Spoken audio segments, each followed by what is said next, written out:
A chuva caía sobre São Paulo como se a cidade inteira quisesse esconder seus pecados atrás de uma cortina de vidro.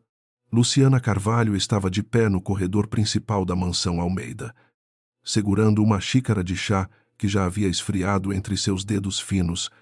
Vestia um vestido azul simples, sem joias, sem maquiagem pesada, com os cabelos castanhos presos na nuca.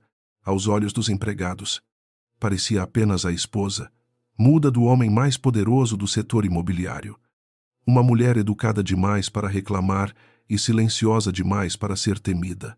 Do outro lado da porta entreaberta do escritório, Rafael Almeida falava ao telefone com a mesma frieza com que assinava demissões. Alto, elegante, impecável em seu terno cinza. Ele caminhava diante da janela como um juiz cansado de fingir paciência. Luciana podia vê-lo, refletido no vidro escuro, os olhos fixos na própria imagem, como se o mundo inteiro existisse apenas para confirmar sua grandeza. Ela não precisava ouvir cada palavra para entender. Depois de 3 anos, conhecia as pausas dele, a arrogância nos suspiros, o desprezo escondido atrás de frases educadas. Quando Rafael desligou, Camila Prado riu baixo dentro do escritório. Aquela risada atravessou a madeira pesada da porta com a delicadeza venenosa de uma lâmina fina. Luciana permaneceu imóvel, mas algo dentro dela se recolheu como um animal ferido que aprendeu a não sangrar em público. Camila era bonita de modo estudado, sempre dourada, sempre perfumada, sempre posicionada no lugar certo para parecer inevitável. Fora apresentada à casa como consultora de imagem corporativa. Mas todos sabiam que era o passado de Rafael, voltando vestido de oportunidade. A porta se abriu de repente, e Rafael encontrou Luciana no corredor. Por um segundo, um incômodo passou por seu rosto. Não culpa, não vergonha. Apenas irritação por ter sido visto fora do roteiro que ele mesmo escrevera. Camila apareceu atrás dele, ajeitando uma pulseira de diamantes. Com os olhos pousados em Luciana, como quem observa uma peça antiga, prestes a ser retirada de uma vitrine. A esposa legítima ergueu a xícara em gesto calmo, perguntando sem voz se ele desejava chá. Rafael nem olhou para a porcelana. Entre. Luciana, disse ele, com uma formalidade seca. Precisamos resolver uma situação. Não faça essa expressão. Eu sei que você entende tudo perfeitamente, ainda que prefira se esconder nesse silêncio. Camila ficou perto da mesa, com as pernas cruzadas e um sorriso pequeno, quase compassivo. Rafael abriu uma gaveta, retirou uma pasta preta e colocou sobre a superfície polida. A mansão pareceu prender a respiração ao redor deles. Luciana entrou sem pressa, deixou a xícara no aparador e fechou a porta atrás de si. Dentro do escritório, o cheiro de couro, madeira encerada e chuva distante lembrava a primeira noite em que ela havia chegado ali como noiva. Naquela época, Rafael ainda segurava sua mão diante das câmeras e dizia que admirava sua força após o acidente que lhe levara a voz. Luciana acreditara, ou quisera acreditar, tinha perdido o pai, a saúde e parte de si mesma em poucos meses. E Rafael surgira como abrigo. Agora, via que certos abrigos eram apenas gaiolas bem iluminadas, construídas para que a prisioneira agradecesse pela fechadura. Vou me casar com Camila, disse Rafael, sem rodeios, empurrando a pasta em direção a ela. Nosso casamento nunca foi verdadeiro. Foi conveniente para sua recuperação, para estabilizar as ações depois da morte do seu pai, para preservar alianças antigas. Você sabe disso. Não precisa transformar esse momento em drama. Assine o acordo e tudo será feito de maneira discreta. Terá um apartamento, uma pensão razoável e a liberdade de viver longe da família Almeida. É mais do que muitas mulheres receberiam na sua posição. Luciana baixou os olhos para a pasta, mas não a abriu. Sentiu Camila observar, lá com prazer contido, esperando lágrimas. Tremor. Uma cena patética que pudesse depois repetir em almoços caros. Rafael confundia silêncio com vazio. E Camila confunde a delicadeza com derrota. Era um erro comum entre pessoas acostumadas a serem obedecidas. Luciana apoiou a mão sobre a capa preta e respirou fundo. Em sua garganta. A cicatriz invisível da voz perdida ardeu, não por fraqueza, mas por memória. Havia verdades que amadureciam no escuro antes de nascer. Não torne isso difícil, continuou Rafael. Impaciente. Minha assessoria já preparou a comunicação oficial. Diremos que a separação foi amigável. Diremos que você precisa de tranquilidade. Diremos que sempre cuidarei de você. Ninguém precisa saber detalhes. Você não fala. Luciana, não se defende diante da imprensa. Não tem como sustentar uma versão contra a minha. Por isso, aceite a saída elegante. Não me obrigue a agir de modo mais duro do que o necessário. Ele falou como se oferecesse misericórdia, mas cada palavra carregava expulsão. Luciana ergueu o rosto. Seus olhos, de um verde escuro quase cinza, encontraram os dele sem súplica. Rafael desviou primeiro, incomodado com aquela serenidade que não combinava com a mulher que ele imaginava possuir. Camila se levantou, caminhou até a mesa e pegou uma caneta de prata, oferecendo-a com doçura calculada. Querida, isso pode ser menos doloroso se você cooperar. Rafael merece seguir a vida ao lado de alguém que possa acompanhá-lo de verdade. Você sempre será lembrada com respeito, desde que se comporte com respeito. A palavra querida tocou Luciana como uma gota de veneno. Ela pegou a caneta, não para assinar, mas para abrir a pasta com cuidado.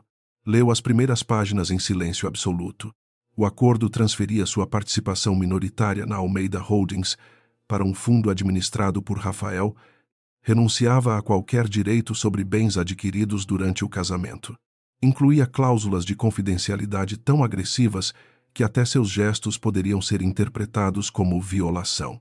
Na última página, havia uma declaração médica anexada, afirmando que sua condição emocional era instável e exigia tutela financeira. Por dentro, Luciana sentiu a velha dor se transformar em claridade. Não era apenas abandono. Era uma tentativa meticulosa de apagamento. Rafael não queria se divorciar de uma mulher muda. Queria sepultar uma herdeira, uma testemunha, uma peça incômoda deixada pelo antigo patriarca Carvalho. Ela passou os dedos pela declaração médica e reconheceu o nome do especialista que assinara o documento. Dr. Marcos Neri, o mesmo que desaparecera de sua vida depois de insistir que suas cordas vocais talvez se recuperassem com um tratamento adequado. A peça que faltava havia acabado de cair na mesa. Rafael interpretou seu silêncio como hesitação. Eu sei que parece muito, mas é o melhor. Você nunca gostou da vida pública. Camila entende meu mundo. Ela sabe conversar com investidores, governadores, presidentes de banco. Você mal consegue pedir água sem escrever em um bloco. Não leve isso como crueldade. Algumas pessoas simplesmente não nasceram para determinadas posições. Luciana fechou a pasta devagar. Camila sorriu com triunfo antecipado. Ao fundo, um trovão fez vibrar os vidros. E por um instante, a mansão pareceu menos sólida do que fingia ser. Luciana procurou no bolso do vestido o pequeno caderno de capa clara que sempre carregava. Escreveu com letra firme, sem pressa, e virou a página para Rafael. Não assinarei hoje. Elle franziu o senho e soltou uma risada curta. Então assinará amanhã. Ou depois. Não importa. Já tomei minha decisão. Esta casa não é mais seu lugar. Pedi a Teresa que arrume suas coisas essenciais. O motorista a levará a um hotel ainda esta noite. Você terá tempo para pensar com calma.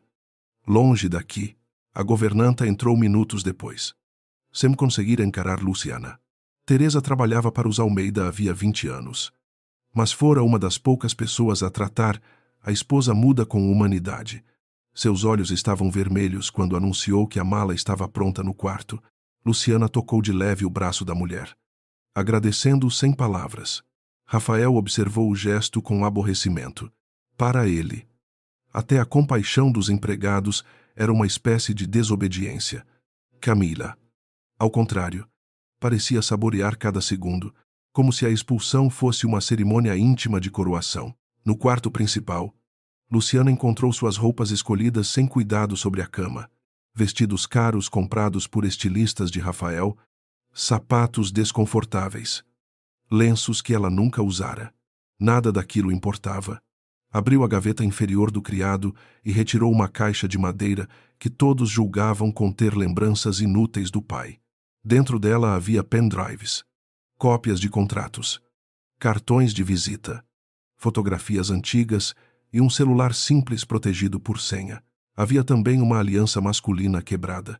Retirada do carro destruído no acidente que matara Augusto Carvalho, Teresa fechou a porta com cuidado e sussurrou Dona Luciana. Me perdo. Ele mandou separar só uma mala pequena. Disse que o resto será enviado depois. A senhora não merece isso. Luciana pegou o caderno e escreveu. Cada letra limpa como sentença. Você não tem culpa. Apenas lembre do que viu nesta casa. Dia. Talvez precise dizer a verdade. Teresa leu e empalideceu. Antes que pudesse responder. Batidas firmes soaram na porta. Era Mateus, chefe da segurança particular, com o rosto duro de quem obedecia sem perguntar. Senhora Almeida. O carro está pronto, disse Mateus. Evitando chamá-la pelo primeiro nome, Luciana fechou a caixa, colocou-a dentro da mala e se virou para o espelho. A mulher refletida ali não parecia vencida. Parecia cansada de permitir que a confundissem com ruína. Tocou a garganta. Sentindo sob a pele o esforço secreto de meses de exercícios dolorosos, sons quebrados, sílabas escondidas em quartos de clínica longe dos olhos de Rafael. Ainda não era a hora. Sua voz não voltaria para implorar. Voltaria para condenar. Ao descer a escadaria, Luciana encontrou a família Almeida reunida no salão, como se assistisse ao fim de uma peça inconveniente. Beatriz, mãe de Rafael, segurava uma taça de vinho e não escondia o alívio. Sempre considerara Luciana uma mancha de fragilidade no retrato da família. O irmão de Rafael, Otávio, fingia olhar mensagens no celular, mas sua boca curvada revelava prazer. Camila estava ao pé da escada, agora usando o casaco branco que Rafael lhe dera naquela tarde. A substituição era tão pública quanto calculada. Seia sensata. Minha filha, disse Beatriz, sem afeto algum. A gratidão é uma virtude rara. Rafael sustentou você quando ninguém mais queria carregar esse fardo. Não manche a generosidade dele com ressentimento. Luciana parou no último degrau. Durante anos, ouvira frases semelhantes em jantares, festas e reuniões de família. Fardo, pena, caridade. Ninguém mencionava que parte do capital que salvara a Almeida Holdings viera da herança Carvalho. Ninguém lembrava que Augusto confiara em Rafael antes de morrer. A memória, naquela casa, sempre obedecia ao dinheiro. Luciana abriu o caderno uma última vez diante deles. Escreveu apenas uma frase e mostrou a Rafael. Não aos demais. Tudo que é construído sobre mentira cai quando encontra a verdade. O rosto dele endureceu. Camila inclinou a cabeça, tentando ler. Mas Rafael arrancou o papel das mãos de Luciana e o amassou. Leve-a, ordenou a Mateus. Antes que essa encenação fique patética. Luciana não resistiu. Caminhou até a porta principal, com a mala em uma mão e a caixa de madeira protegida junto ao peito. Lá fora, a chuva havia diminuído, deixando o jardim coberto por um brilho frio. O motorista abriu a porta do carro, mas Luciana hesitou por um instante e olhou para a fachada iluminada da mansão. 3 anos de silêncio não tinham sido vazios. Tinham sido observação. Ela vira assinaturas falsas, reuniões clandestinas, nomes repetidos em ligações noturnas. Medo nos olhos de funcionários demitidos. Tinha decorado as rotas dos cofres, os horários dos advogados, as fraquezas dos homens que pensavam ser invencíveis. A expulsão não encerrava sua história. Apenas libertava seus passos, no banco traseiro. Enquanto o carro se afastava, Luciana ligou o celular antigo. Havia uma única mensagem não enviada, escrita para Helena Duarte havia semanas. Preciso que esteja pronta. Eles vão agir. Agora. Com os dedos firmes. Ela pressionou enviar. Pouco depois, a resposta surgiu na tela como uma porta se abrindo no escuro. Estou pronta desde o dia em que seu pai morreu. Venha para o endereço combinado. Luciana fechou os olhos. A dor existia. Profunda, íntima, quase física, mas já não governava sua respiração. Na mansão, Rafael voltou ao escritório e serviu uma dose de conhaque, tentando expulsar da mente o olhar da esposa. Camila o abraçou por trás, murmurando que finalmente poderiam viver, o amor interrompido pela ambição das famílias. Ele quis acreditar. Era mais fácil chamar de amor aquilo que também favorecia negócios. Imagem e desejo. Mesmo assim, ao abrir a gaveta para guardar a pasta, notou que uma cópia antiga do contrato de fusão Carvalho-Almeida havia desaparecido. O incômodo voltou. Discreto e afiado. Rafael ignorou. Homens como ele confundiam aviso com ruído. Camila percebeu a sombra em seu rosto. O que foi? Nada, respondeu Rafael, fechando a gaveta. Luciana não tem força para nos prejudicar. Ela nem consegue falar. Camila sorriu, mas seus dedos apertaram o braço dele com força involuntária. Havia coisas que ela sabia e Rafael preferia não lembrar. Havia médicos pagos, relatórios alterados, documentos que não deveriam existir. A mulher muda, expulsa sob chuva, carregava mais do que roupas em uma mala pequena. Carregava anos de humilhação transformados em prova. Quando o carro entrou em uma rua estreita nos jardins, Luciana viu Helena esperando sob a marquise de um prédio antigo. A advogada tinha cabelos grisalhos curtos, postura severa e olhos que pareciam atravessar desculpas. Não correu para abraçá-la, pois sabia que piedade não era o que Luciana buscava. Apenas abriu a porta e tomou a mala de suas mãos. No elevador silencioso, as duas mulheres se olharam.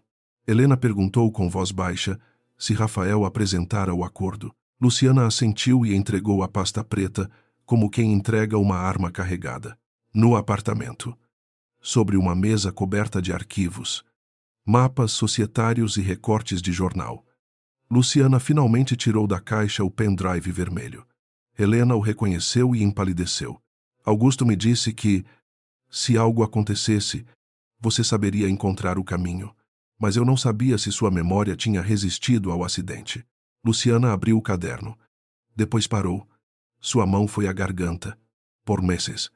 Economizara sílabas como quem guarda fósforos em uma tempestade. Naquele instante, diante da única pessoa que ainda honrava o nome de seu pai, deixou escapar um som áspero. É you. Lembro, disse Luciana, quase sem ar. A voz saiu baixa, ferida, irregular, mas viva. Helena cobriu a boca com uma das mãos. Não de espanto, mas de reconhecimento. Luciana não sorriu. O retorno da voz não era milagre, nem espetáculo. Era trabalho, dor, disciplina e segredo. Ela repetiu, com mais firmeza, como se cada palavra empurrasse uma pedra para fora do peito. Eu lembro de tudo.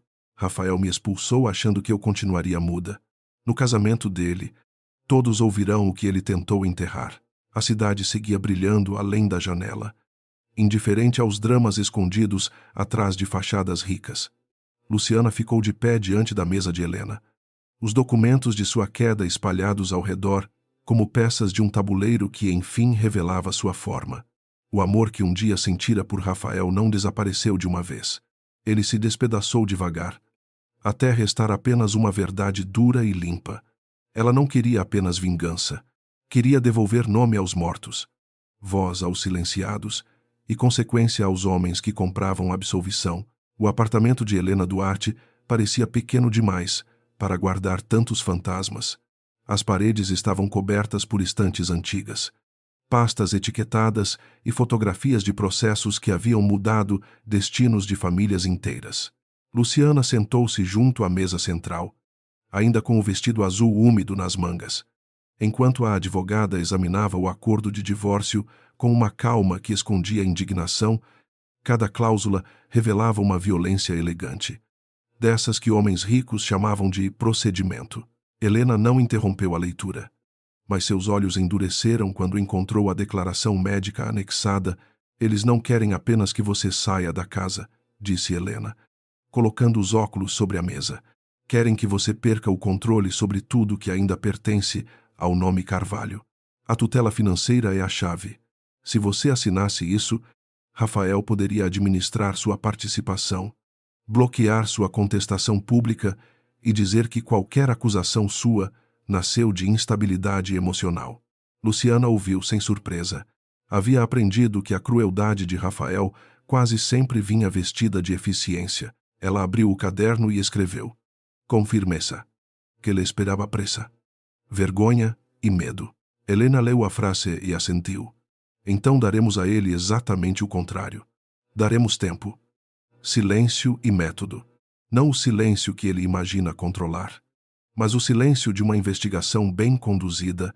Luciana tocou a garganta, onde as palavras recém-recuperadas ainda ardiam como brasas. Queria falar, queria despejar anos de humilhação, mas conhecia o valor de cada som que conseguia produzir. Sua voz precisava ser economizada para o momento certo. Naquela noite, bastava que Helena soubesse. Bastava que alguém vivo acreditasse que ela nunca fora frágil, antes do acidente. Luciana fora treinada pelo pai para ler números como quem lê confissões. Augusto Carvalho ensinara que uma empresa mente primeiro nos detalhes pequenos, depois nos contratos grandes. Aos 27 anos, ela já revisava estruturas societárias complexas, identificava fraudes tributárias escondidas em notas insignificantes e desmontava balanços falsos sem levantar a voz. Depois do capotamento na estrada de Campinas, todos preferiram lembrar dela como viúva de si mesma. Uma herdeira traumatizada que perdera a fala e a utilidade. Rafael usou essa imagem como cortina. Luciana usou como abrigo. Helena conectou o pendrive vermelho ao computador protegido. A tela abriu pastas numeradas por datas, algumas criadas por Augusto antes de morrer, outras organizadas por Luciana nos anos seguintes. Havia planilhas, gravações ambientais, contratos de cessão, mensagens copiadas de computadores da mansão e relatórios enviados por funcionários arrependidos. A advogada não sorriu ao ver o volume de provas. Sentiu respeito, também sentiu medo, porque provas eram úteis apenas quando sobreviviam aos homens que lucravam com o desaparecimento delas. Luciana percebeu a tensão e escreveu outra frase. Existem cópias fora do país, mas ninguém sabe onde. Boa menina, murmurou Helena. E pela primeira vez naquela noite sua voz quase quebrou. Seu pai teria orgulho. Luciana desviou o olhar para a janela, onde a chuva riscava o vidro com paciência. Orgulho era uma palavra pesada. Ela carregava o amor pelo pai, junto da culpa de ter sobrevivido quando ele não sobreviveu. Durante anos, perguntara se poderia ter visto antes o caminhão sem placa. Se poderia ter gritado. Se poderia ter impedido o volante de girar. Agora sabia que algumas culpas eram plantadas para manter vítimas obedientes. Na manhã seguinte, Rafael acordou na mansão com a sensação irritante de que algo havia escapado de suas mãos. Camila dormia no quarto de hóspedes, embora já se comportasse como dona da casa. E Beatriz tomava café no jardim coberto enquanto instruía a equipe sobre mudanças na decoração. Para todos, a expulsão de Luciana era fato consumado. Rafael assinou documentos, respondeu mensagens de investidores e autorizou a assessoria a preparar uma nota discreta sobre separação amigável. Ainda assim, quando viu a xícara esquecida no aparador do corredor, sentiu uma raiva desproporcional. Aquela ausência não parecia derrota, parecia recuo calculado. Camila percebeu o incômodo e aproximou-se com um vestido claro, perfeito para fotografias matinais. Você está pensando nela. Rafael dobrou o jornal com força. Estou pensando nos riscos de imagem. Ela pode fazer algum gesto dramático. Gestos não falam. Meu amor. E quem nasceu para ser esquecida acaba esquecida. A frase deveria tranquilizá-lo, mas havia nela uma pressa que Rafael não gostou. Camila queria a cerimônia anunciada em poucos dias. Queria convites enviados. Queria seu nome ligado ao dele antes que qualquer poeira pudesse subir. Desejo e estratégia respiravam juntos em sua boca. Enquanto isso, Luciana voltava a usar roupas que eram suas de verdade. Não havia luxo teatral no conjunto escuro que escolhera. apenas precisão. Helena a levou a uma clínica discreta no bairro de Pinheiros, onde a fonoaudióloga Marina Lobo aguardava com um gravador sobre a mesa. Marina conhecia Luciana, havia 7 meses, e sabia que cada sílaba dela custava dor, disciplina e risco. Hoje não vamos forçar, disse a médica. Você precisa da voz para viver, não para se punir. Luciana assentiu, mas seus olhos diziam que viver também exigia confronto. O exercício começou com sons curtos, respirações controladas e palavras simples. Caça, nome, justiça. Cada palavra saía raspada, às vezes partida, mas existia. Luciana fechava os olhos antes de falar, como se atravessasse um corredor em chamas para alcançar o outro lado. Marina registrava a evolução sem pressa, ciente de que o prontuário original fora alterado anos antes. Na versão oficial, a recuperação era improvável. Na versão real, havia potencial desde o início. Alguém pagara para transformar possibilidade em sentença. Luciana não precisava perguntar quem se beneficiara com sua mudez. À tarde, Helena levou Luciana a um prédio comercial discreto, longe das torres onde Rafael circulava com fotógrafos. Davi Menezes aguardava em uma sala emprestada por uma organização de defesa de pequenos empresários. Magro, nervoso, com barba por fazer. Ele fora assistente financeiro na Almeida Holdings até denunciar internamente uma série de contratos suspeitos. Perdeu o emprego, o apartamento, financiado e quase o casamento. Ao ver Luciana, levantou-se depressa, sem saber se deveria cumprimentá-la com formalidade ou pedir perdão por ter se calado durante tanto tempo. Ela estendeu a mão primeiro. Senhora Luciana, eu tentei avisar alguém, disse Davi, olhando para Helena antes de continuar. Quando percebi que empresas de fachada compravam dívidas de fornecedores para depois forçá-los a vender participação, levei os relatórios a Otávio. 2 dias depois, meu acesso foi bloqueado. 1 semana depois, disseram que eu havia desviado valores. Luciana ouviu atentamente, sem demonstrar choque. Conhecia o padrão. Destruir a reputação da testemunha antes que ela falasse era uma especialidade dos Almeida. Ela pegou o caderno, escreveu uma pergunta e empurra-me-mensal a folha para ele. Você guardou cópias? Davi respirou como se aquela pergunta lhe devolvesse parte da dignidade. Guardei. Não tudo, mas o bastante para mostrar o mecanismo. E tem mais. Antes de ser demitido, vi pagamentos recorrentes para uma consultoria ligada a Camila Prado. A empresa não prestava serviço real, só emitia relatórios genéricos e recebia valores altos sempre perto de reuniões sobre aquisição de concorrentes. Helena anotou cada detalhe. Luciana manteve o rosto imóvel, mas por dentro uma peça se encaixava. Camila não era apenas amante reencontrada, era a engrenagem de um sistema que lucrava com ruínas. Nos dias seguintes, a vida de Luciana passou a obedecer a uma rotina rigorosa. Pela manhã, terapia vocal e revisão de documentos. À tarde, reuniões com vítimas das aquisições forçadas. À noite, mapas de vínculos, cruzamento de datas e análise de mensagens antigas de Rafael. Ela dormia pouco, mas não por desespero.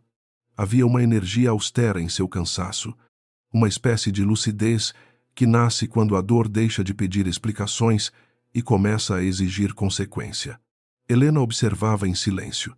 Não via uma mulher abandonada, via uma estrategista recuperando território. Rafael, por sua vez, acelerou o anúncio do casamento. A nota sobre a separação foi publicada numa sexta-feira, falando em respeito, afeto preservado e caminhos diferentes. No mesmo dia, uma coluna social vazou que Camila Prado seria a nova companheira do CEO, descrevendo-a como elegante, comunicativa e capaz de acompanhar a dimensão pública de Rafael Almeida. A crueldade estava nas entrelinhas, mas era nítida para quem soubesse ler. Luciana leu a notícia no celular. Sentada ao lado de Helena, não tremeu. Apenas marcou a data de publicação e salvou o nome da jornalista. 2 dias depois, Uma matéria anônima começou a circular, insinuando que a ex-esposa de Rafael enfrentava surtos de confusão desde o acidente. Falava em isolamento, dependência emocional e dificuldade de distinguir memória de ressentimento. A fotografia escolhida mostrava Luciana saindo da mansão sob chuva, com a mala na mão, como se tivesse sido removida para seu próprio bem. Helena jogou o tablet sobre a mesa. Furiosa. Eles começaram. Luciana pegou o aparelho, examinou a imagem e ampliou o canto inferior. Ali, refletido no vidro do carro, aparecia Mateus segurando a pasta preta. Isso ajuda, disse Luciana. Em voz baixa, Helena ergueu a cabeça. Ainda se surpreendia ao ouvi-la falar, mesmo que poucas palavras. Luciana apontou para a foto e escreveu o restante. Eles afirmam cuidado, mas a imagem mostra escolta e documentos. A narrativa deles tem rachaduras. Helena sorriu de modo severo. Então, vamos abrir essas rachaduras com elegância. Ela preparou uma notificação extrajudicial, exigindo retratação da matéria e preservação das fontes. Não pretendia vencer ali. Pretendia fazer todos entenderem que Luciana Carvalho tinha representação, memória e disposição para litigar, na mansão. Camila reagiu mal à notificação. Atirou o papel sobre a mesa de Rafael e disse que Helena Duarte era perigosa demais para ser ignorada. Rafael fingiu tranquilidade, mas conhecia o nome da advogada desde a juventude. Helena fora amiga de Augusto, combatera bancos, empreiteiras e políticos sem nunca vender silêncio. Uma advogada aposentada não derruba um grupo como o nosso, disse ele. Camila aproximou-se, os olhos brilhando com raiva. Não seja arrogante agora. A mudez de Luciana sempre foi nossa vantagem. Se alguém a transformar em vítima pública, perdemos controle. Rafael não gostou do nosso que escapou da boca de Camila. Havia cumplicidade naquela palavra, mas também cobrança. Ele se levantou e caminhou até a janela. A cidade se estendia abaixo dele. Enorme e obediente, apenas na aparência. Pensou em Luciana no apartamento de Helena, cercada por papéis que talvez não entendesse mais. Convenceu-se de que o medo de Camila era exagero. O problema poderia ser resolvido com pressão financeira, vigilância e tempo. Ainda não compreendia que subestimava justamente a mulher que, durante 3 anos, aprendera seus hábitos melhor do que qualquer diretor. Na semana seguinte, Mateus apareceu 2 vezes perto da clínica de Marina. Não entrou. Não ameaçou. Apenas estacionou do outro lado da rua, com os vidros escuros. Luciana viu o carro pela janela e continuou o exercício vocal sem alterar o ritmo. Marina quis chamar a polícia, mas Helena pediu cautela. Precisavam documentar, não reagir impulsivamente. Davi fotografou a placa, verificou a empresa de segurança e descobriu contratos pagos diretamente por uma subsidiária da Almeida Holdings. Cada tentativa de intimidação criava mais um elo. Rafael acreditava apertar o cerco. Na verdade, deixava pegadas. Luciana também procurou pessoas que o Império Almeida havia quebrado. Encontrou Sônia Barros, dona de uma construtora familiar que perdera tudo após uma dívida fabricada. Encontrou Paulo Gama, antigo fornecedor acusado falsamente de atraso para justificar multa abusiva. Encontrou Irene Farias, viúva de um engenheiro que assinara laudos sob pressão e depois fora descartado. Nenhum deles queria aparecer no começo. Tinham filhos, dívidas, vergonha e medo. Luciana não exigiu coragem imediata, apenas mostrou documentos. Ouviu relatos e ofereceu o que ninguém lhes oferecera antes. Uma estratégia que não os usaria como sacrifício. Numa noite silenciosa, depois de colher 3 depoimentos, Luciana ficou sozinha no escritório de Helena com uma gravação antiga encontrada no pendrive do pai. A voz de Augusto soava cansada. Mafia, falando sobre discrepâncias na fusão com os Almeida. Ele dizia que Rafael era brilhante, porém cercado por homens dispostos a confundir crescimento com saque. Dizia também que Luciana deveria confiar mais no próprio julgamento do que na admiração que sentia por qualquer pessoa. Ao ouvir aquilo, ela chorou pela primeira vez desde a expulsão. Não foi choro de fraqueza, Foi despedida. Helena entrou sem bater e encontrou Luciana secando o rosto. Não comentou as lágrimas. Colocou sobre a mesa uma cópia do convite de casamento que acabara de circular entre empresários. A cerimônia seria realizada no salão nobre do Hotel Imperial, com transmissão exclusiva para uma revista de negócios e presença de investidores estrangeiros. Rafael transformara sua nova união em espetáculo de legitimidade. Camila surgiria como símbolo de renovação. Luciana leu o convite. Depois olhou para o calendário. Faltavam 17 dias.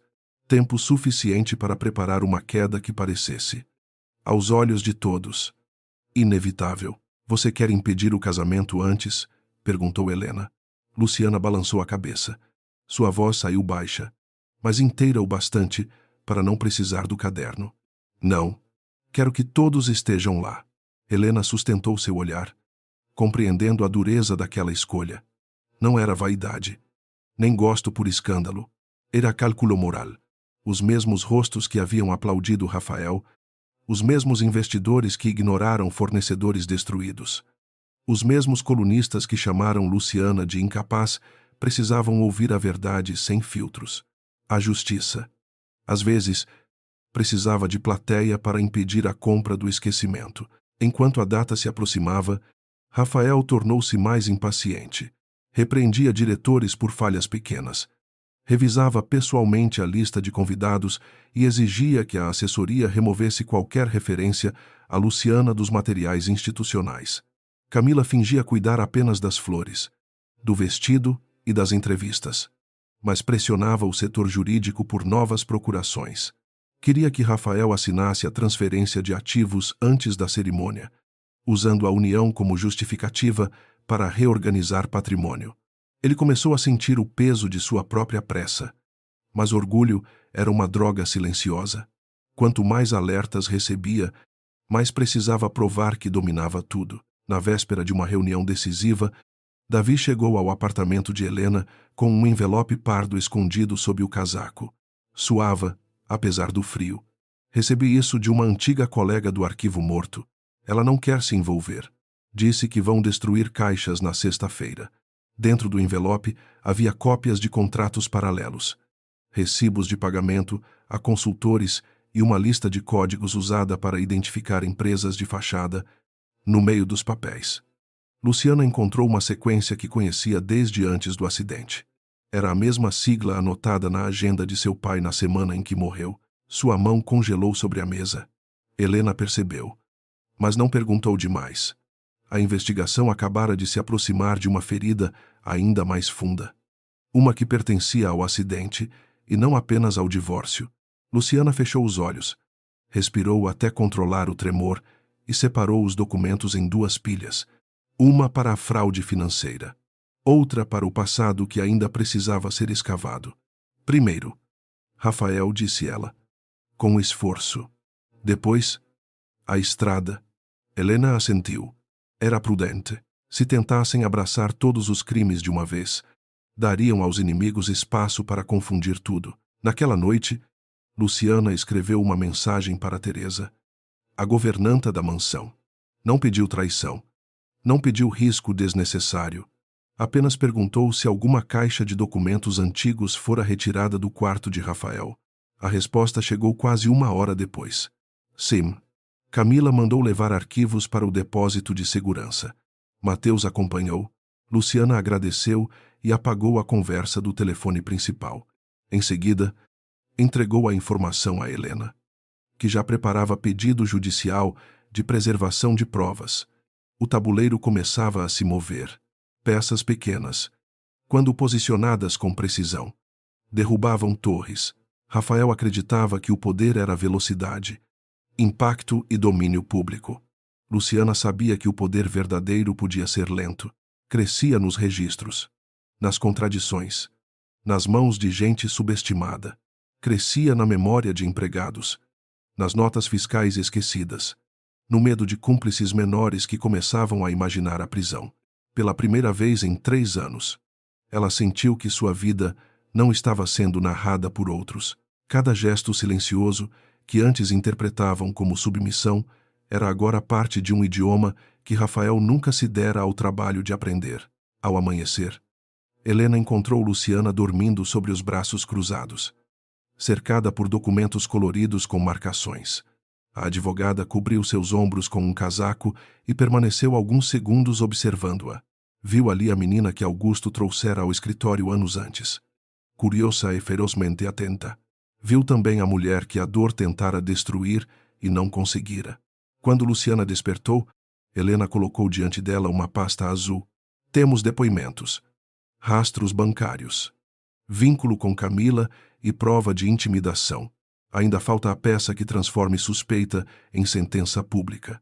Vamos encontrar-la antes do casamento. Luciana abriu a pasta e encontrou no topo a cópia ampliada do convite de Rafael e Camila. O brasão do Hotel Imperial reluzia em dourado, como se prometesse uma noite impecável. Ela passou os dedos pela data impressa e sentiu a garganta arder. Não de medo, mas de antecipação. A voz ainda era frágil, mas a verdade não dependia de volume, dependia de precisão.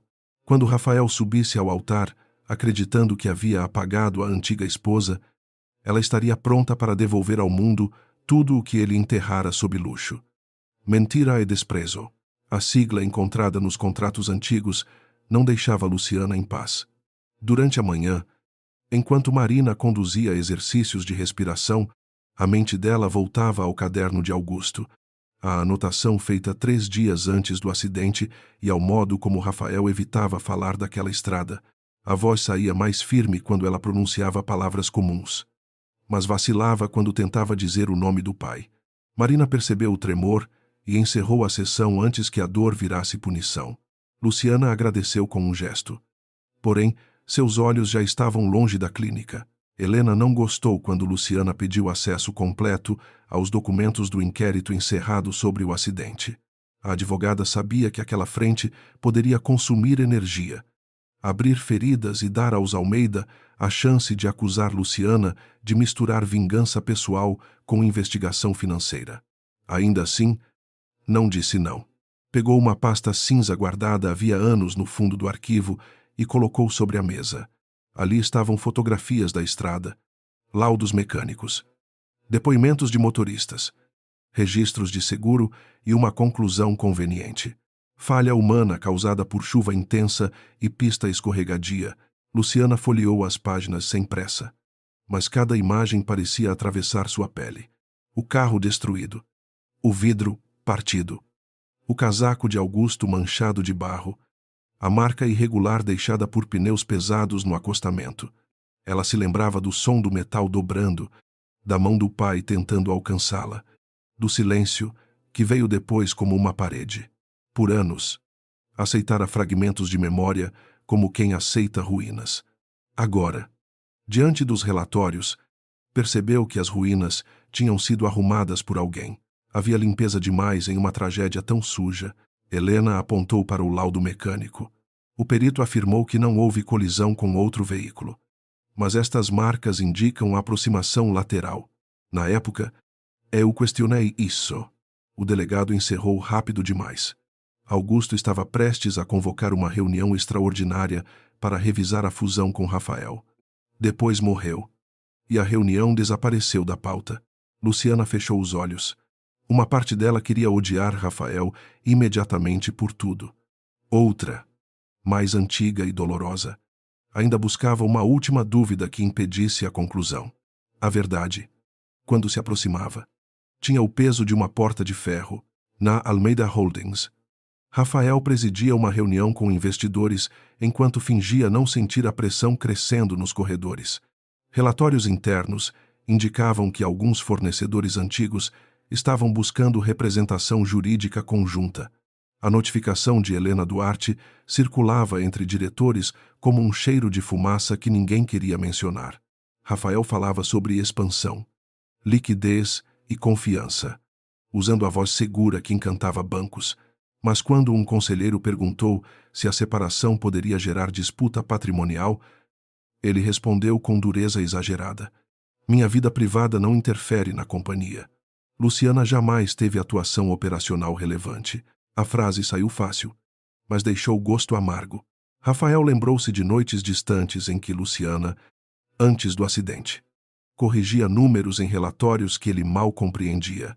Lembrou-se do olhar de Augusto quando a filha encontrava falhas escondidas em planilhas complexas. Por um instante, reconheceu que talvez a tivesse reduzido por conveniência, não por verdade. Então afastou a lembrança com irritação. Homens como ele chamavam consciência de distração. Preferiu pensar em Camila, no casamento, na imprensa, no futuro brilhante que ainda podia ser exibido como prova de vitória.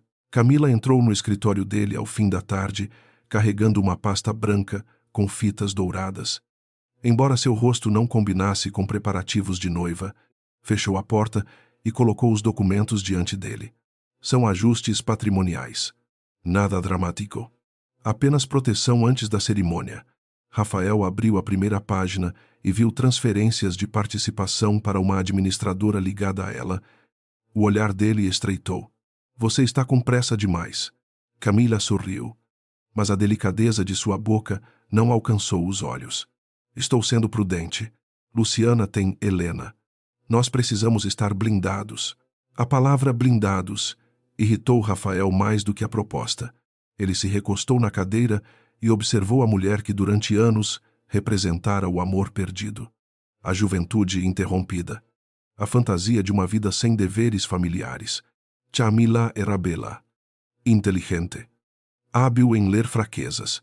Agora ele via também uma fome que não sabia disfarçar quando se sentia ameaçada. Você fala como se soubesse algo que eu não sei, disse ele. Camila demorou um segundo a responder. Esse segundo bastou para que uma rachadura surgisse entre eles. Sei que Luciana não é tão inútil quanto você insiste em dizer, respondeu Camila, escolhendo cada palavra, e sei que mulheres humilhadas podem se tornar inconvenientes quando encontram aliados.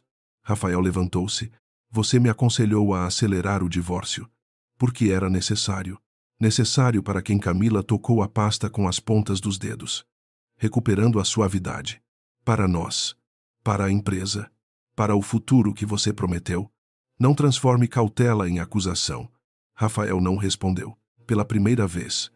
Perguntou-se quantas decisões suas tinham sido conduzidas pela voz doce dela, enquanto os dois se observavam como aliados que começavam a medir punhais. Luciana e Davi vasculhavam registros antigos em uma sala emprestada por Helena. Davi descobriu que a sigla do caderno de Augusto correspondia a uma empresa de transporte extinta 6 meses depois do acidente. A companhia possuía apenas 2 caminhões registrados, mas recebera pagamentos de consultoria logística vindos de uma subsidiária da Almeida Holdings. Um dos veículos fora vendido como sucata na semana seguinte à morte de Augusto. O comprador, segundo documento público, era um mecânico sem renda declarada e endereço falso.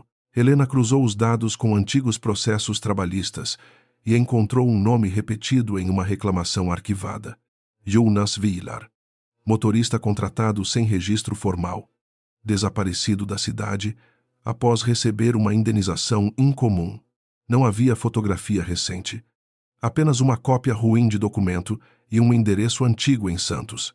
Luciana não comemorou. Sentiu o ar rarear, pois o passado deixava de ser sombra e ganhava rosto. Helena sugeriu enviar um investigador profissional, mas Luciana balançou a cabeça. Queria estar perto quando o primeiro elo vivo da estrada fosse encontrado, não para ameaçá-lo, para ouvir. A viagem até Santos aconteceu sob um céu baixo, pesado de maresia. Helena dirigia. Davi revisava informações no banco de trás, e Luciana mantinha as mãos unidas no colo, como se segurasse a própria paciência. A cidade portuária parecia feita de fachadas cansadas, guindastes ao longe e ruas onde todo segredo podia se esconder atrás de uma persiana quebrada. Encontraram o antigo endereço vazio, depois uma oficina fechada, depois um bar onde ninguém queria lembrar de Jonas. Só um homem velho, limpando copos com lentidão. Disse que ele trabalhava no cais, sempre olhando por cima do ombro. No fim da tarde, encontraram Jonas perto de um depósito, magro, envelhecido e assustado demais para fingir inocência. Ao ver Helena se apresentar, ele tentou ir embora, Mas Davi bloqueou o caminho sem tocar nele. Luciana deu um passo à frente e mostrou uma fotografia de Augusto. O homem parou. Seus olhos desceram para a imagem, como se visse um morto voltando para cobrar presença. Eu não matei ninguém, murmurou. Luciana sentiu a garganta fechar, mas conseguiu falar baixo. Então diga quem mandou ficar naquela estrada. Jonas empalideceu. A conversa aconteceu dentro do carro, longe dos olhos do cais. Jonas contou que fora pago para assustar Augusto Carvalho, não para provocar morte.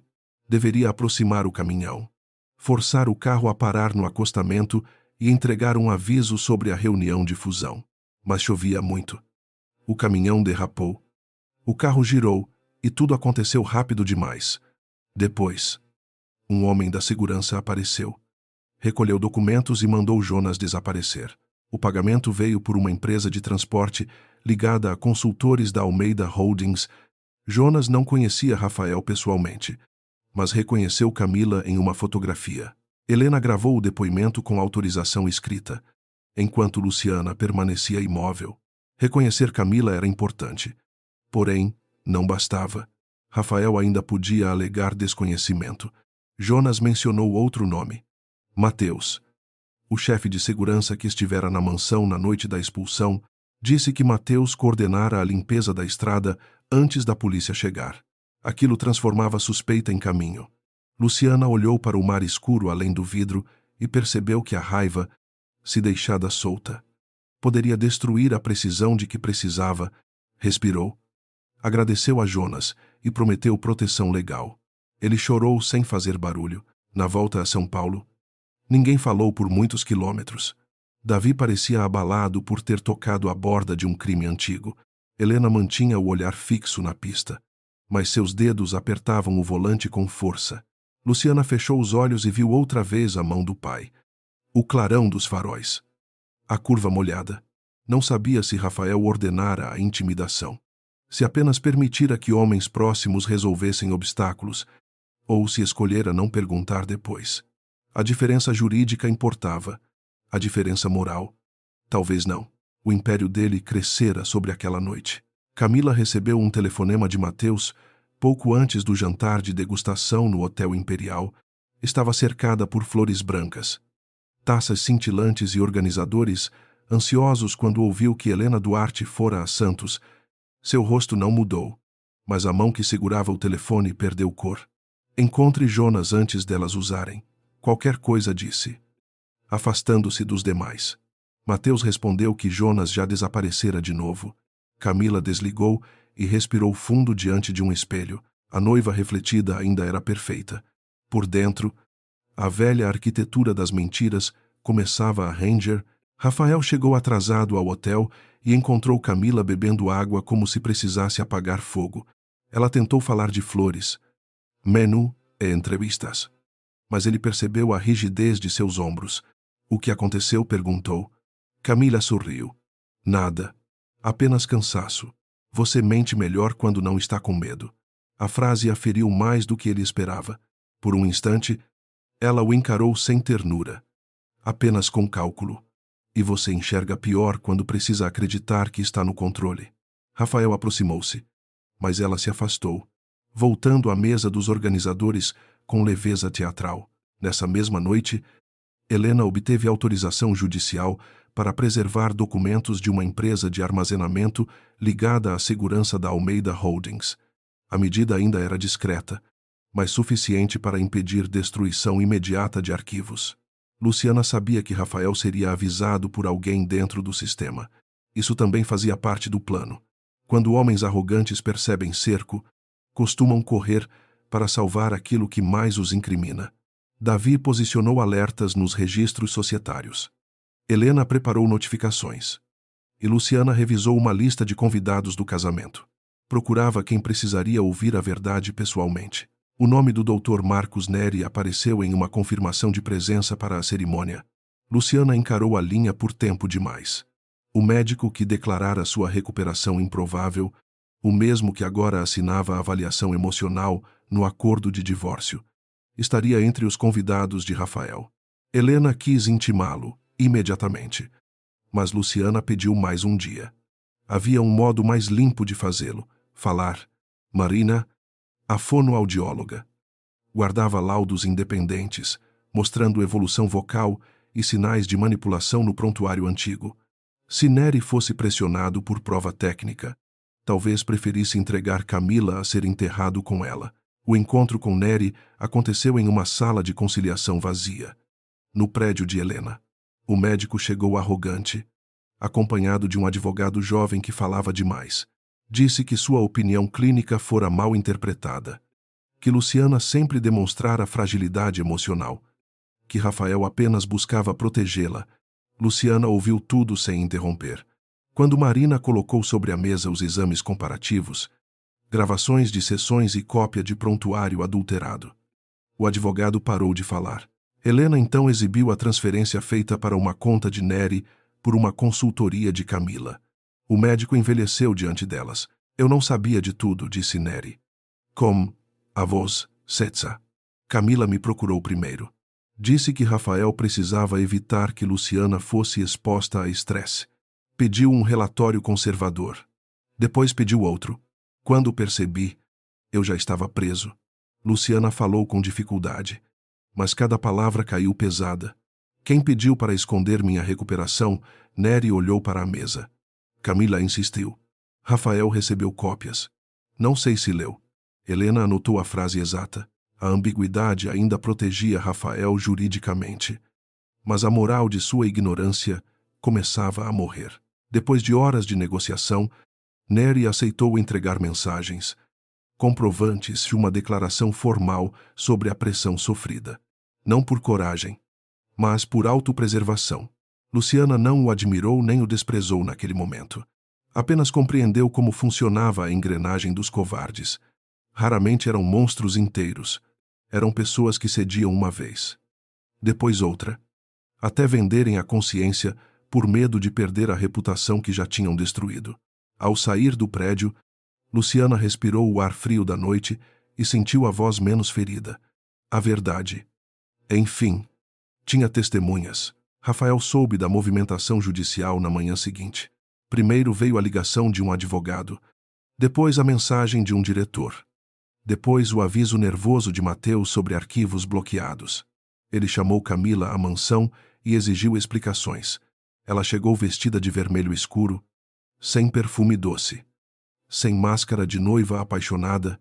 Quando Rafael mencionou Jonas, o rosto dela endureceu. Você preferia que Augusto destruísse a fusão? Perguntou ela. O silêncio que se seguiu foi terrível. Rafael não respondeu porque a pergunta não soava como acusação. Soava como lembrança compartilhada. Eu nunca mandei matar Augusto, disse Rafael. Devagar. Camila riu sem alegria. Ninguém mandou matar. Você queria adiar a reunião? Queria assustá-lo. Queria tempo. Mateus cuidou do resto. Depois você aceitou a versão oficial porque ela salvava tudo. Não venha bancar inocente agora. Rafael recuou como se ela tivesse aberto uma janela para um abismo que ele fingira não existir. Lembrou-se de ter dito que Augusto precisava ser contido, de ter permitido que Camila chamasse pessoas, de ter bebido até tarde enquanto esperava a notícia. Não ordenar a morte. Também não impedira a máquina. A discussão terminou com Rafael quebrando um copo contra a parede e Camila deixando a mansão com os olhos cheios de ódio. Nenhum dos dois percebeu Teresa recolhendo cacos no corredor. Nem o pequeno celular escondido no bolso do avental. A governanta não gravara tudo. Apenas os últimos minutos. Mas bastava para mostrar Camila mencionando Mateus, Augusto e a versão oficial. Teresa enviou o arquivo a Luciana com uma única frase. Pela sua justiça e pela minha consciência, Luciana ouviu a gravação 3 vezes, sentada em silêncio, até Helena tocar seu ombro. A peça que faltava não era perfeita, mas era poderosa.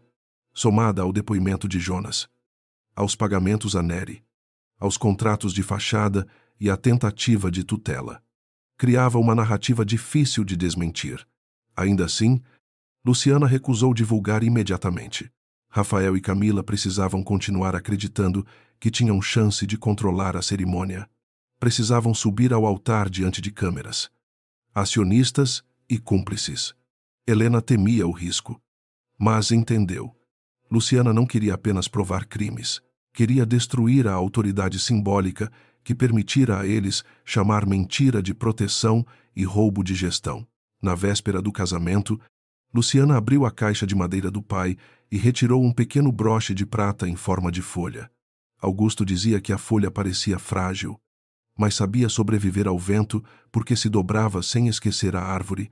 Ela prendeu o broche no casaco escuro e olhou para o espelho. A voz ainda soava áspera, com falhas, mas era sua. Não precisaria gritar. Rafael sempre acreditara que poder era ocupar o centro da sala. Luciana aprendera que, às vezes, bastava entrar no momento exato e dizer a primeira verdade. O salão nobre do Hotel Imperial brilhava como uma promessa feita para ser fotografada. Lustres enormes derramavam luz sobre arranjos de orquídeas brancas. Taças finas e fileiras de cadeiras ocupadas por empresários, acionistas, colunistas sociais e autoridades que sorriam com a cautela de quem calcula alianças até durante uma cerimônia. Rafael Almeida caminhava entre cumprimentos com o terno perfeitamente ajustado, aceitando elogios como se cada aperto de mão confirmasse sua absolvição. Por dentro, porém, sentia um ruído constante, uma desordem pequena que nenhum sorriso conseguia apagar. Camila surgiu no quarto reservado das noivas como uma visão construída por especialistas. O vestido tinha renda delicada, cauda longa e brilho suficiente para dominar qualquer fotografia. A maquiadora retocava seu rosto, mas não conseguia esconder a tensão nos cantos da boca. Mateus estava perto da porta, falando baixo ao telefone, repetindo que tudo estava sob controle. Camila sabia que essa frase costumava ser usada quando nada estava.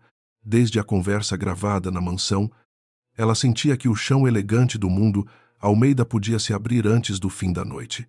Luciana chegou ao hotel sem alarde, vestindo um conjunto azul profundo e um casaco claro preso pelo broche de prata do pai. Helena caminhava ao seu lado, com uma pasta rígida sob o braço, enquanto Davi vinha alguns passos atrás, carregando cópias digitais em dispositivos separados. Nenhum deles parecia convidado de casamento, e exatamente por isso chamaram atenção. O segurança da entrada bloqueou a passagem ao reconhecer Luciana. Ela ergueu um envelope com a autorização judicial de preservação de provas e o convite nominal, ainda válido, enviado antes da expulsão. O homem hesitou, procurando orientação pelo rádio. Luciana esperou sem pressa, observando seu reflexo no vidro dourado da entrada. Durante anos, portas haviam sido fechadas diante dela com a justificativa de proteção, decoro ou conveniência. Naquela noite, não pediria permissão a quem se alimentara de seu apagamento. Helena aproximou-se do segurança e falou num tom baixo, mas cortante, lembrando que impedir a entrada de uma parte envolvida em medida judicial poderia configurar obstrução. O rádio chiou.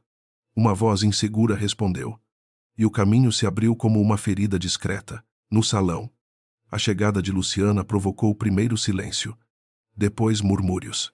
Beatriz Almeida virou o rosto, pálida de raiva, enquanto Otávio derramava parte do champanhe sem perceber. Jornalistas levantaram celulares, farejando uma ruptura no roteiro perfeito. Rafael, que conversava com um investidor estrangeiro, sentiu o movimento antes de vê-la. Quando seus olhos encontraram os dela, o salão pareceu estreitar. Ele não viu a esposa descartada, nem a mulher frágil da nota social. Viu alguém que caminhava como se soubesse exatamente onde cada bomba estava enterrada. Tire essa mulher daqui, disse Rafael a Mateus, sem elevar a voz, mas com veneno suficiente para alcançar as primeiras fileiras. Mateus avançou 2 passos. Porém, parou ao ver Helena erguer outro documento. A advogada não sorriu. Senhor Almeida, recomendo prudência. Há ordens de preservação relacionadas a pessoas presentes neste local. Qualquer tentativa de intimidação será registrada. Rafael apertou os maxilares. Camila apareceu à entrada lateral do salão e perdeu a cor ao ver Luciana. A noiva, por um instante, pareceu mais assombrada do que ofendida. Isto é uma cerimônia privada, insistiu Rafael. tentando recuperar o domínio pelo tom. Luciana está emocionalmente perturbada e não compreende o constrangimento que está causando. Peço desculpas a todos. Tratarei disso com humanidade. Algumas cabeças assentiram, confortáveis com a explicação que preservava o espetáculo. Luciana olhou para aqueles rostos e reconheceu a covardia educada dos salões caros. Quase todos preferiam uma mentira bem vestida a uma verdade que exigisse posição. Ela respirou fundo, sentindo a garganta queimar. O momento que guardara durante meses finalmente exigia som. Eu compreendo perfeitamente, disse Luciana. A voz saiu áspera, baixa, mas atravessou o salão como o estalo de um vidro fino. O murmúrio morreu. Beatriz levou a mão ao peito. Rafael ficou imóvel, incapaz de associar aquele som à mulher que acreditara condenada ao silêncio. Camila segurou o batente da porta lateral com tanta força que os dedos ficaram brancos. Luciana deu mais um passo. E cada palavra seguinte pareceu arrancada de uma cicatriz antiga. Compreendo o constrangimento, compreendo a mentira, e compreendo o medo de vocês. O primeiro clarão de câmera explodiu perto da mesa de imprensa. Depois vieram muitos. Rafael olhou ao redor e percebeu que a cena já não pertencia a ele. Tentou avançar. Mas Helena colocou-se entre os dois com a frieza de quem esperara anos por aquele instante. Luciana não precisava gritar. Sua voz falhava em algumas sílabas, mas a falha tornava tudo mais real. Mais impossível de reduzir a atuação. Durante 3 anos, usaram minha condição como prova de incapacidade. Hoje, todos ouvirão, porque era conveniente que eu continuasse muda. Camila tentou rir, mas o som saiu quebrado. Isso é absurdo. Uma mulher abandonada quer transformar dor em espetáculo. Rafael, faça alguma coisa. A frase deveria convocar autoridade. Porém expôs desespero. Luciana voltou-se para ela sem ódio aparente, o que tornou seu olhar ainda mais duro. Helena entregou a Davi um pequeno controle. E a tela preparada para exibir fotografias do casal iluminou-se com a primeira imagem. Un vœu de romance. Surgiu uma cópia do acordo de divórcio, destacando a cláusula de tutela financeira e a declaração médica de instabilidade. Um choque percorreu a plateia. Alguns convidados fingiram não ler, mas todos leram. Luciana explicou que o documento fora apresentado na noite em que Rafael a expulsou da mansão, tentando obrigá-la a entregar direitos patrimoniais e participação societária sob o pretexto de cuidado. Em seguida, Helena exibiu o prontuário adulterado pelo Dr. Marcos Neri. Comparado aos exames independentes de Marina, o médico, sentado na 4ª fila, encolheu-se como se a luz do lustre tivesse virado interrogatório. Quando seu nome apareceu nos comprovantes de pagamento, ele baixou a cabeça. Rafael finalmente reagiu. Essas informações são privadas e manipuladas. Vou processar cada pessoa envolvida nesta violação. Sua voz, antes sedutora, soou rígida demais. Luciana sustentou o olhar dele. Privado foi meu sofrimento. Público foi o uso que você fez dele. A frase se espalhou pelo salão como uma sentença. Davi avançou a apresentação para os contratos de empresas de fachada, mostrando pagamentos cruzados entre subsidiárias da Almeida Holdings e consultorias sem serviço real. Nomes de fornecedores falidos apareceram ao lado de datas, valores e assinaturas de diretores presentes no salão. Sônia Barros levantou-se entre os convidados. Embora não tivesse sido convidada para celebrar, Helena a trouxera como testemunha, protegida por acordo formal. A mulher segurava uma pasta contra o peito e falava com a voz trêmula, mas decidida. Contou como sua construtora fora esmagada por uma dívida fabricada, como perdera contratos, funcionários e a casa da mãe.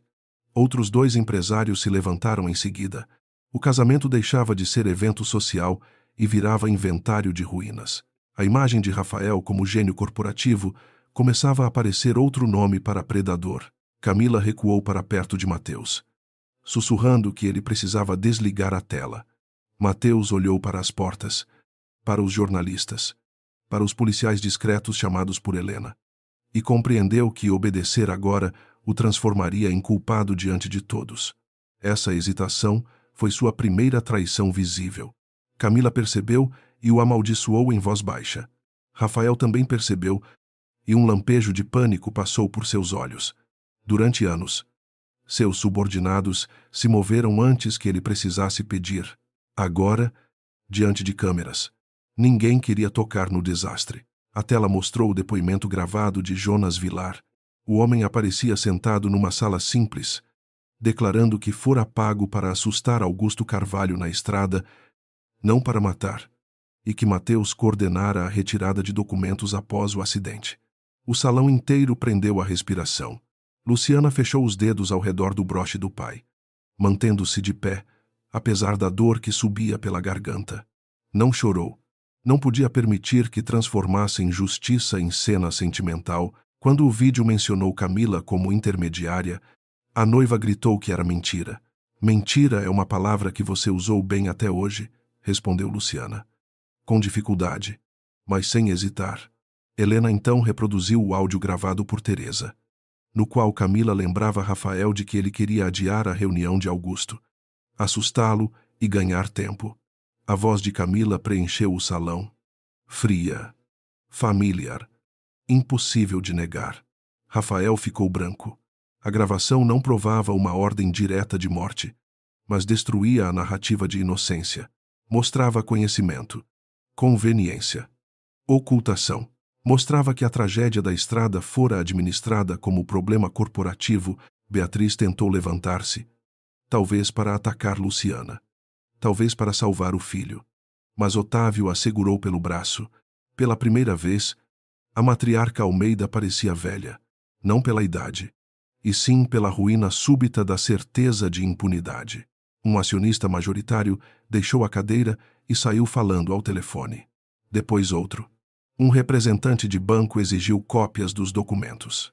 Jornalistas disputavam espaço, transmitindo a queda em tempo real para uma cidade que sempre desconfiara da perfeição dos Almeida.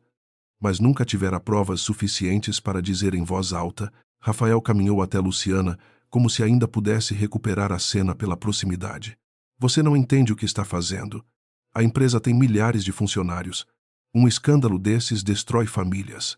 Luciana olhou para ele com uma tristeza que não era fraqueza. Famílias já foram destruídas. Você só está triste porque agora elas têm nomes.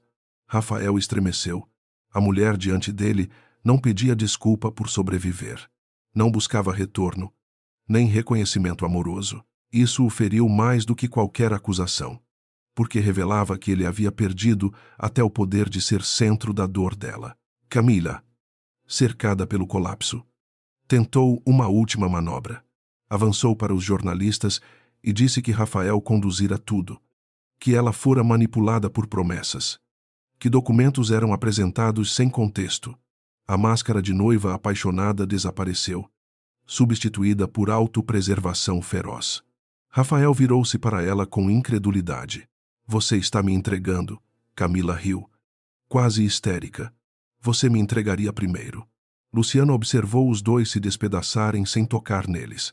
A verdade tinha uma elegância cruel quando obrigava cúmplices a disputar a própria sombra diante do mundo. Os policiais aproximaram-se de Mateus, que não resistiu. Ele pediu advogado e evitou olhar para Rafael.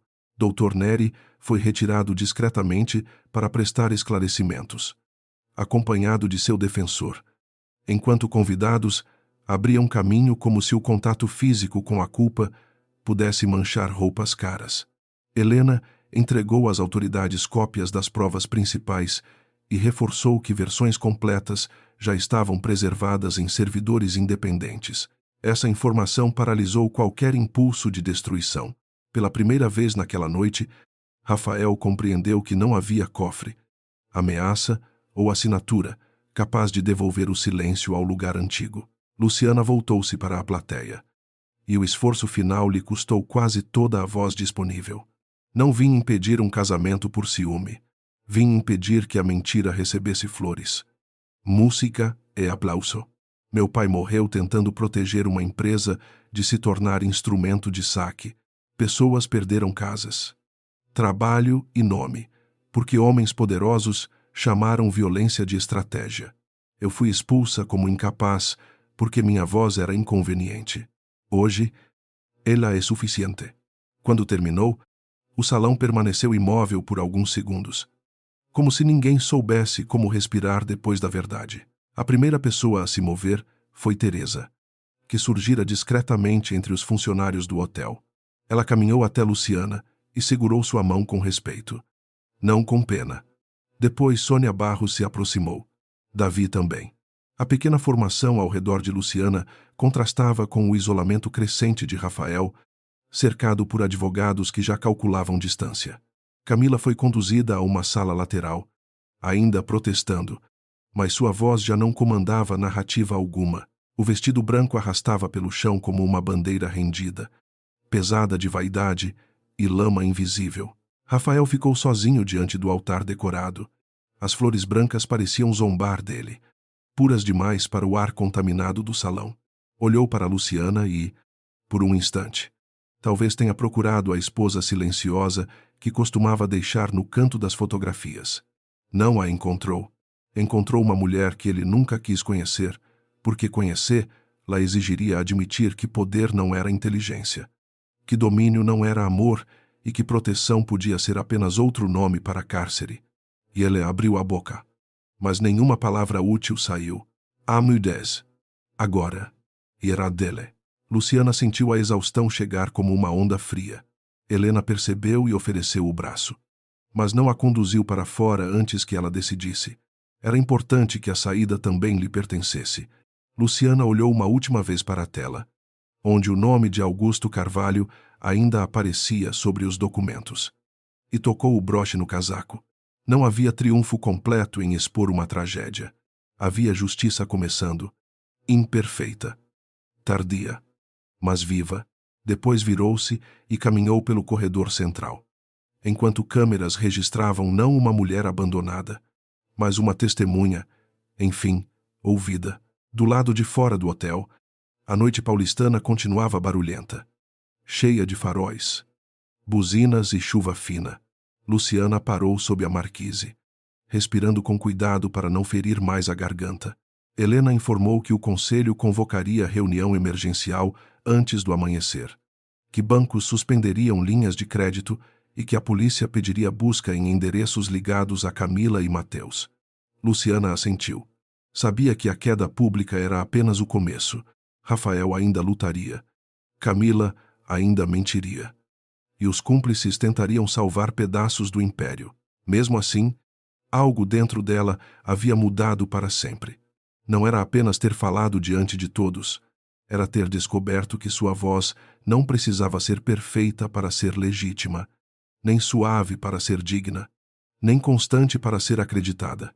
Enquanto entrava no carro ao lado de Helena e Davi, Luciana viu pelo vidro Rafael cercado por flashes na porta do hotel, respondendo a perguntas que já não podia controlar. Ele perdera o altar, a noiva, os investidores e a narrativa. Ainda não perdera tudo, mas a verdade já havia começado a cobrar. O amanhecer depois da cerimônia não trouxe paz a São Paulo. Apenas uma luz fria sobre destroços ainda fumegantes. A queda de Rafael Almeida ocupava portais de notícias, transmissões matinais e grupos privados de investidores que, na noite anterior, brindavam a sua genialidade. Na sede da Almeida Holdings, funcionários chegavam em silêncio, evitando olhar para as telas instaladas no saguão, onde jornalistas repetiam trechos da voz de Luciana. Ninguém sabia quem mandava, quem cairia, quem seria preso. O império que parecia imóvel descobria que mármore também rachava quando a base apodrecia. Luciana não dormiu, sentada no escritório de Helena, com uma manta sobre os ombros e chá morno entre as mãos. Ouvia relatórios sem permitir que o cansaço lhe roubasse a lucidez. Sua garganta doía. Mas a dor tinha outra natureza. Não era mais a punição silenciosa de uma sobrevivente escondida. Era a consequência de ter ocupado o próprio lugar diante do mundo. Helena falava ao telefone com promotores, conselheiros independentes e representantes de vítimas.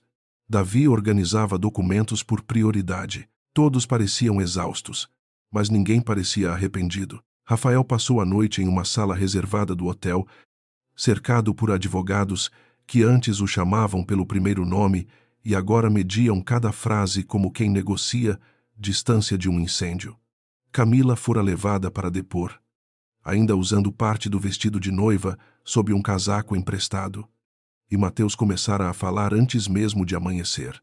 Rafael queria ordenar, corrigir, ameaçar, mas as palavras perdiam força quando batiam contra celulares gravando. Notificações judiciais e manchetes.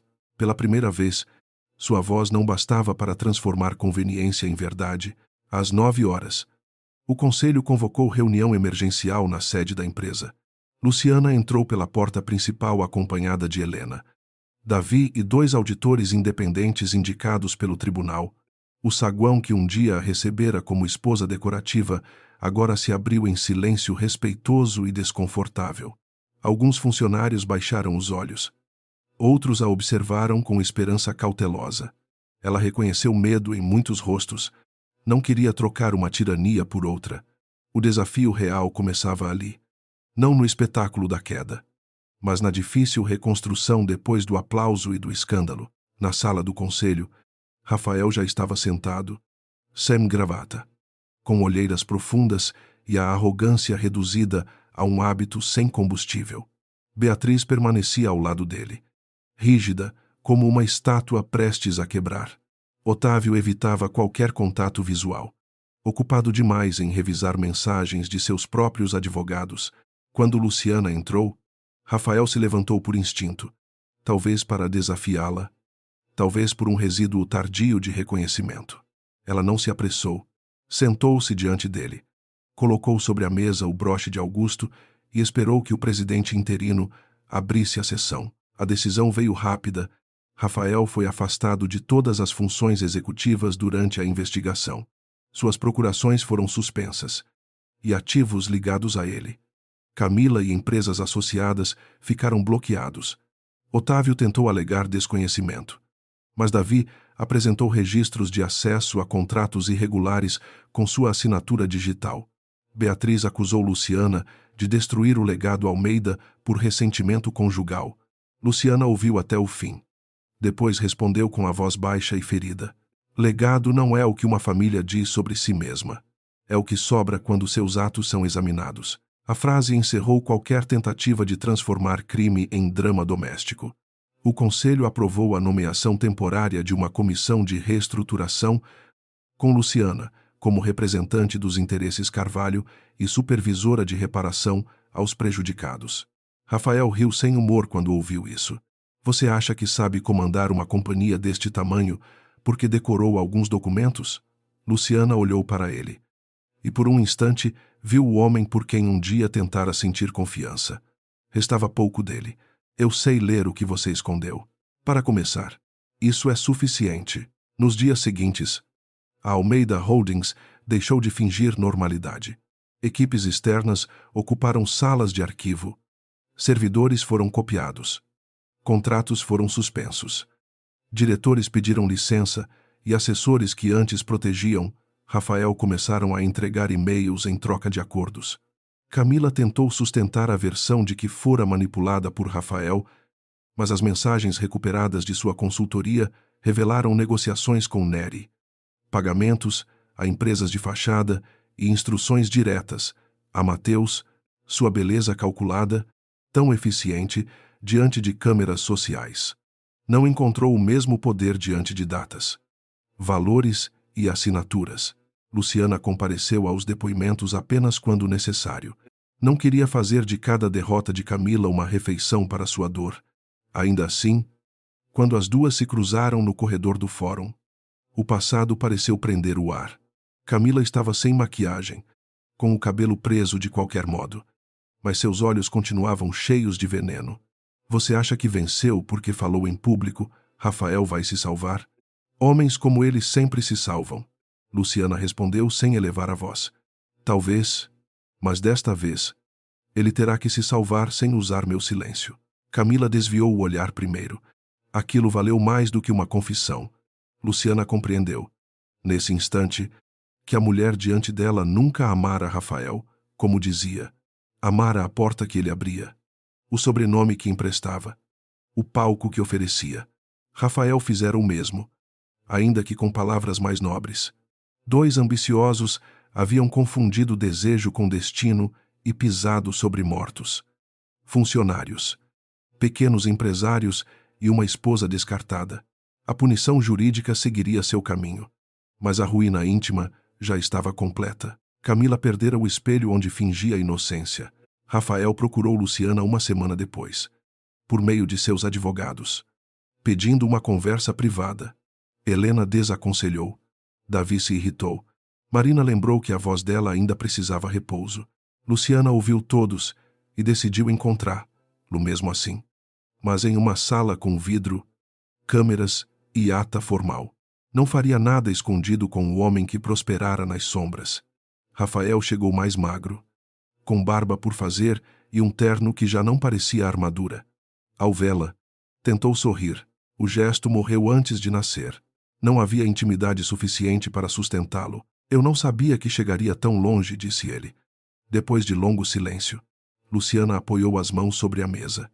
Essa é sua desculpa para tudo. Não saber até onde iria a consequência. Rafael fechou os olhos, ferido pela precisão. Disse que nunca quis a morte de Augusto, que se arrependeu, que Camila havia conduzido detalhes, que Mateus ultrapassara limites. Luciana ouviu cada tentativa de dividir a culpa em pedaços menores. Quando ele terminou, ela falou com esforço. Você não precisava dirigir o caminhão. Bastou desejar o obstáculo fora do caminho. Rafael baixou a cabeça. Pela primeira vez, não encontrou resposta. Talvez houvesse remorso ali. Talvez apenas medo sofisticado demais para se reconhecer como medo. Luciana não tentou decifrar. Durante anos, gastara a alma procurando sinais de amor, culpa ou humanidade nos gestos dele. Agora, já não precisava. Rafael perguntou se ela pretendia deixá-lo, sem nada. Luciana o encarou com uma tristeza calma. Você perderá o que a lei determinar. O resto. Rafael, você já perdeu quando me olhou nos olhos e decidiu que minha vida valia menos que sua imagem. Ele chorou então, sem elegância, sem música, sem plateia favorável. Luciana não se levantou para confortá-lo. Também não sentiu prazer. O choro de Rafael não devolvia Augusto. Não curava fornecedores falidos. Não apagava noites em que ela treinara, sílabas escondidas para sobreviver ao próprio nome. Ainda assim, aquele homem quebrado diante dela encerrava uma prisão antiga. Ela não precisava mais que ele admitisse sua força para que ela existisse. Quando saiu da sala, deixou para trás não o marido, mas o último carcereiro emocional de uma casa que já não governava sua memória. A reconstrução da empresa exigiu mais coragem do que a exposição pública. Derrubar Rafael fora uma tempestade. Reparar danos era lavrar terra queimada. Luciana criou um fundo de compensação para fornecedores prejudicados. Vendeu ativos comprados por meio de fraude e chamou auditores para revisar 10 anos de contratos. Alguns acionistas resistiram, alegando prejuízo financeiro. Ela respondeu que lucro construído sobre extorsão era dívida disfarçada, com apoio judicial e pressão pública. A comissão aprovou indenizações, reintegrações contratuais e uma política de denúncia protegida. A Almeida Holdings começou a aprender o custo de continuar existindo. Sônia Barros foi a primeira a assinar um acordo de reparação. Entrou na sala de Luciana carregando uma pasta velha e uma fotografia da antiga equipe de sua construtora. Chorou ao receber a confirmação de que poderia reabrir a empresa com capital recuperado e contratos revisados. Luciana segurou sua mão com força. Não como salvadora, mas como aliada. Não devolve os anos, disse Sônia. Luciana assentiu. Não, mas impede que eles terminem vencendo dentro dos nossos ossos. As duas mulheres se entenderam sem discursos. Justiça tardia ainda podia plantar futuro. Helena, por sua vez, voltou a parecer mais jovem à medida que o caso avançava, não pela ausência de cansaço, mas pela sensação de cumprir uma promessa antiga. Um mês depois do escândalo, levou Luciana ao túmulo de Augusto. O céu estava claro, e as árvores do cemitério se moviam com vento leve. Luciana colocou o broche de prata sobre a lápide por alguns segundos. Depois, o prendeu novamente no casaco. Falou pouco. pois a voz ainda precisava cuidado. Oi, voltai. Pai. Não inteira como antes. Inteira, de outro modo. Helena se afastou para permitir intimidade.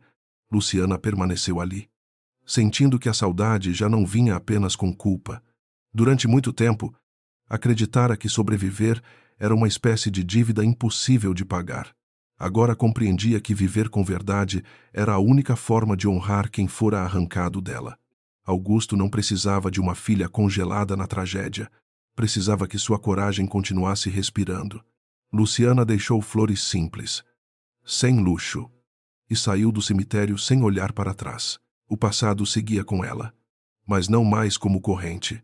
Camila foi formalmente acusada por fraude, obstrução, falsidade documental e participação na intimidação ligada ao acidente. Mateus fechou acordo e entregou nomes que levaram a novos mandados. Nery perdeu o direito de exercer medicina antes mesmo do julgamento final. Otávio foi afastado e viu sua fortuna pessoal encolher sob bloqueios.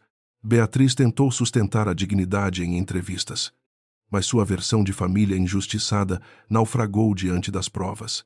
O sobrenome Almeida, antes sussurrado com admiração, passou a exigir explicações. Para muitos, era queda. Para Luciana, era apenas o começo da prestação de contas. Rafael renunciou a qualquer tentativa de retornar ao comando depois que novos registros mostraram que ele aprovara pagamentos suspeitos após a morte de Augusto. Não houve prisão imediata, mas houve algo que talvez o ferisse mais no início: a perda pública de relevância. Bancos recusaram suas ligações. Antigos amigos cancelaram encontros. Revistas removeram seu nome de listas de liderança. Ele passou a viver em um apartamento discreto, acompanhado por advogados e notícias ruins. Certa tarde, enviou a Luciana uma carta manuscrita. Ela não abriu no mesmo dia. Não devia urgência ao arrependimento dele. Quando finalmente leu, encontrou desculpas, memórias e um pedido de perdão que parecia sincero em algumas linhas e vaidoso em outras. Rafael dizia que só agora entendia seu silêncio, que a julgara pequena porque precisava se sentir grande, que a voz dela no casamento o perseguia. Luciana dobrou a carta com cuidado e guardou em uma pasta. Não no coração. Perdoar. Percebeu. Não era absolver nem esquecer. Era impedir que o veneno do outro continuasse decidindo a temperatura de seu sangue. Talvez um dia respondesse. Talvez o silêncio dela, agora escolhido, fosse resposta suficiente. 6 meses depois, a empresa já não se chamava Almeida Holdings. Após longa disputa societária, tornou-se Carvalho Gestão e Infraestrutura, com estatuto renovado, conselho independente e programas de reparação, supervisionados publicamente. Luciana recusou o cargo permanente de CEO no início, argumentando que governança não deveria nascer de personalismo. O conselho insistiu em nomear a presidente executiva por mandato limitado, com metas claras e auditoria externa. Ela aceitou porque sabia que fugir do poder também podia ser uma forma de deixá-lo aos piores. Sua primeira ordem foi abrir arquivos históricos a todos os investigadores autorizados. No discurso de posse, a sala estava cheia, mas o silêncio era diferente daquele da mansão. Não era apagamento, era atenção. Luciana subiu ao púlpito sem vestido exuberante, sem joias de vingança, sem tentar parecer invulnerável. Marina estava na primeira fila, ao lado de Helena, Davi, Teresa e algumas vítimas que agora integravam o conselho consultivo. A voz de Luciana ainda carregava aspereza, mas cada palavra vinha firme. Uma instituição não se purifica trocando retratos na parede. Ela muda quando aceita que transparência custa caro e, mesmo assim, escolhe pagar. Falou de Augusto sem transformar o pai em santo. Falou dos trabalhadores que temiam perder emprego, dos empresários esmagados, dos funcionários que se calaram por medo e dos que encontraram coragem tarde. Mas encontraram. Disse que a empresa não seria reconstruída pela fantasia de inocência, e sim pela disciplina de reparar. Quando terminou, ninguém aplaudiu de imediato. Por alguns segundos, Todos absorveram a seriedade da promessa. Depois o aplauso veio, não como celebração vazia, mas como compromisso. Luciana fechou os olhos por um instante. Não precisava mais provar que tinha voz. Precisava usá-la bem. Naquela noite, voltou sozinha à antiga mansão Almeida, agora desocupada e listada para venda judicial. Caminhou pelos corredores onde carregara chá frio, onde ouvira insultos educados, onde escrevera frases em cadernos enquanto outros decidiam sua vida. A casa parecia menor sem a autoridade de Rafael. No quarto principal, encontrou marcas claras na parede onde quadros haviam sido retirados. Não sentiu saudade. Tocou a madeira do corrimão e percebeu que o lugar já não tinha poder sobre seu corpo. Era apenas cenário de uma mulher que ela não precisava mais representar. Honte de Serre. Foi ao jardim. A chuva daquela noite distante voltou à memória, mas sem o mesmo peso. Viu a si mesma entrando no carro com uma mala pequena e uma caixa de madeira, expulsa por um homem que acreditava possuir destino. Narrativa e silêncio. Sorriu com delicadeza. Não de triunfo cruel, mas de reconhecimento. Aquela Luciana ferida não fora fraca, fora estratégica. Paciente. Viva. Sem ela, a mulher de agora não estaria ali. A força nem sempre entra quebrando portas. Às vezes, sai por uma delas em silêncio e volta com a verdade. O epílogo de sua história não foi um romance novo, nem uma coroação perfeita, nem a ausência de dor. Foi uma manhã comum. Meses depois, quando Luciana entrou na sede da empresa e encontrou Teresa coordenando uma equipe de atendimento a antigos fornecedores. Davi liderando auditorias com segurança. Helena sorrindo para um processo difícil e Marina enviando exercícios para preservar sua voz. O mundo não se tornara justo de repente. Ainda havia luta, burocracia, memória e cansaço. Mas havia também consequência. E consequência era a linguagem que os poderosos mais temiam aprender. Luciana parou diante da janela de seu escritório e viu São Paulo pulsando sob o sol. Imensa, contraditória, cheia de promessas e armadilhas. Pensou em Rafael. Camila. Augusto. Na mulher muda que todos subestimaram. Depois abriu a agenda do dia. Assinou a primeira ordem de reparação e respirou fundo antes de chamar a próxima reunião. Sua voz saiu rouca, imperfeita e inteira. Não era a voz que perdera. Era outra, conquistada palavra por palavra, ferida por ferida, verdade por verdade. E agora ninguém poderia expulsá-la de si mesma.